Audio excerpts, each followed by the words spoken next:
నమస్కారం. నేను మరుగుజ్జు సంఘం రాష్ట్ర అధ్యక్షుడు మాట్లాడుతున్నాను. నా పేరు మల్లేష్. 2002లో నేను కొత్త సంఘం స్థాపించడం జరిగింది. నేను సికింద్రాబాద్లో దస్తీల వ్యాపారం చేస్తాను.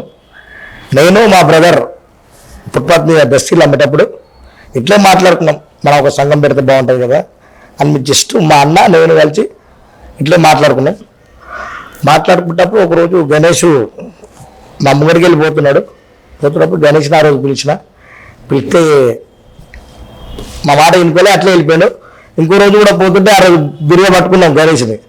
పట్టుకొని గణేష్ మనం ఇది చేద్దాము అని చెప్పి ఆ రోజు మేము గణేష్, మా అన్న, నేను, ఒక రహీం అని పిల్లవాడు ఉన్నాడు. ఆ పిల్లవాడు ఇంకో శ్రీనివాస్ అని పిల్లవాడు ఉన్నాడు. ఆ పిల్లవాడు ఇప్పుడు లేడు, చనిపోయాడు. అప్పుడు 2002లో మేము అప్పుడు సంఘం పెట్టినాము. అలాగే మేము ఇట్లే మాట్లాడుతుంటే మా వెనక అది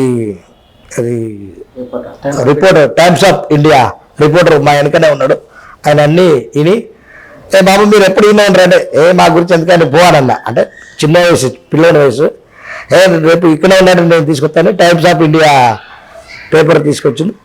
టైమ్స్ ఆఫ్ ఇండియాలో ఫస్ట్ మాది వచ్చినప్పుడు మాకు ఎంపీడీఓ శ్రీనివాస్ సారు అప్పుడు మాకు కలిసిండు. శ్రీనివాస్ సార్తో మేము పోయాం.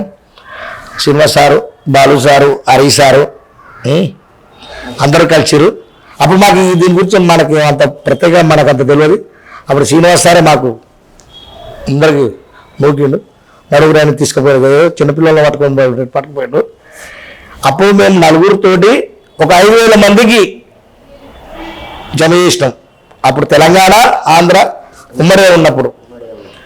అప్పుడు శ్రీనివాస్ సారు చెప్తే శ్రీనివాస్ సార్ ఏం చేసిండు, అప్పుడు రాజశేఖర రెడ్డి, వైఎస్ రాజశేఖర రెడ్డి CLP ఉండే రాజశేఖర రెడ్డి గారు. అప్పుడు చంద్రబాబు నాయుడు గారు ఎప్పుడు చూసినా చూస్తా చెప్తా అని చెప్పేది. అప్పుడు ఏం చేసాము, రాజశేఖర రెడ్డి దగ్గర పోతే అప్పుడు CLP ఉన్నప్పుడు ఆయన మొగాళ్ళ మీద హామీ ఇచ్చిండు, మా గవర్నమెంట్ వస్తే మేము పక్క మీ హామీలు చేస్తామని. కానీ రాజశేఖర రెడ్డి గెలిచింది కానీ హామీలు చేయలేదు.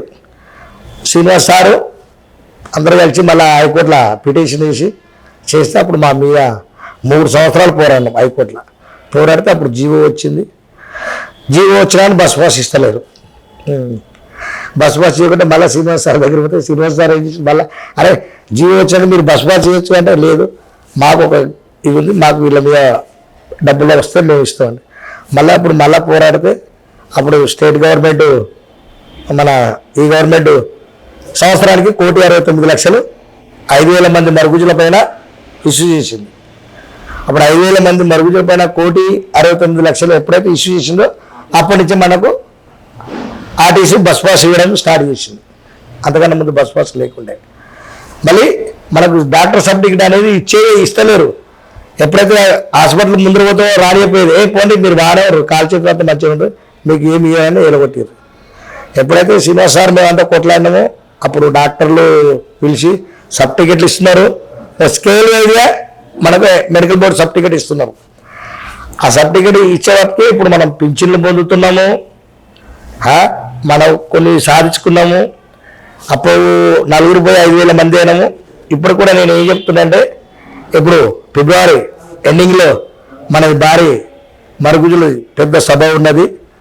ఎక్కడ గల్లీలో ఉన్నా, ఎక్కడ విలేజ్లో ఉన్నా, పల్లెటూరులో ఉన్నా ప్రతి ఒక్క మరుగుజ్జు మన దగ్గరికి రావాలి, రవీంద్ర భారతికి రావాలి, ఆదరి కావాలి, మన హక్కులు మనం సాధించుకోవాలి. ఈ చివరి వారంలో నేను మళ్ళీ ఒకసారి మీకు చెప్తాను. అప్పుడు మీరు కంపల్సరీ రండి, మన హక్కులు మనం సాధించుకుందాం. ఏదో చెప్తున్నానని కాదు, మీరు అట్లే ఉంటే మీది అట్లే ఉంటుంది. మీకు ఏం ఉన్నా మన దగ్గర రండి, వచ్చి మన హక్కులు మనం సాధించుకుందాం. ఎవరు మాత్రం రాకుండా ఉండకండి. అందరు మరుగుజ్జులు కానీ వస్తేనే అప్పుడు 4,000 నలుగురితోటి 5,000 మంది అయ్యారు. ఇప్పుడు 5,000 ఒక 10,000 మంది కావాలి. మనం అంటే ఏంది అనేది గవర్నమెంట్ దృష్టిలో మనం పడిపోవాలి. మీరందరూ ప్రతి ఒక్కరు ఇంటికాడ ఉండకండి, ఆ రోజు కంపల్సరీ రండి, మన హక్కులు మనం సాధించుకుందాం.